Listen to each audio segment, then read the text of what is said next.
Good day everyone. I am John Wendell Handayan from BIT27LXA, and today I am performing a hard reset using my yan, Samsung Galaxy Tab A. And ay, ito nga pala yung yung device na gagamitin natin. Tignan natin sa about phone ko anong siya. Ayan, Samsung Galaxy Tab A 8.0 2019. Ang gagawin natin dito is i-hard reset natin dahil naglalag. Ayan, ayun o, naglalag siya. Yun, ang gagawin natin dito muna is ipa-power off. Ayan, power off muna natin.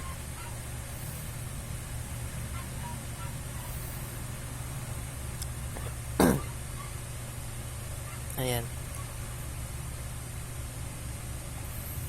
next is pindutin lang natin itong power button, volume up and volume down ng sabay. Yung ibang cellphone sa pag-hard reset para pumunta dun sa may recovery mode is power off button and volume down lang. Pero sa case ng device na to, itong volume up, volume down, tsaka power button is dapat sabay. Tinry ko na siya ng power button tsaka volume down. Hindi siya pupunta sa recovery mode. Kailangan itong tatlo talaga sabay. Yan, wait lang. Hirap kasi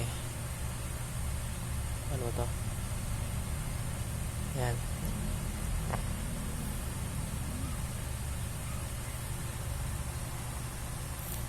Lang natin.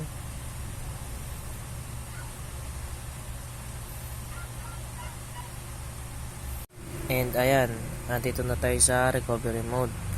Next natin gawin is ano natin siya. I-select, yung pag-select dito is pagpababa, pindutin lang na natin yung volume down and volume up naman sa pataas. And yung enter naman or yung okay is yung power button. Punta tayo dito sa wipe data and factory reset. Okay, select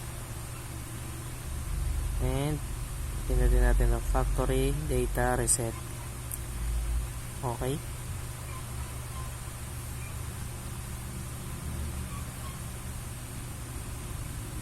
ayan na, wiping data complete na daw. So i-reboot na natin siya. Enter, reboot system para mag-restart na siya. Wait lang natin. And ayan, nandito na tayo sa pagse-set up. Then English, hanapin natin yung United States. Ito, English United States, kasi ito yung kadalasan na ginagamit natin.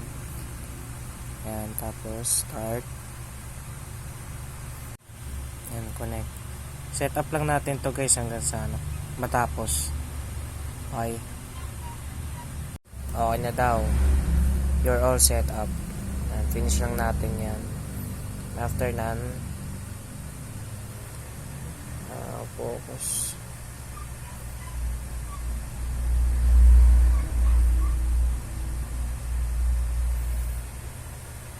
Ay, mag-focus. Ayan, okay na.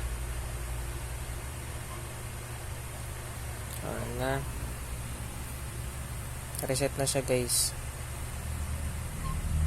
Da-download siya ng mga updates.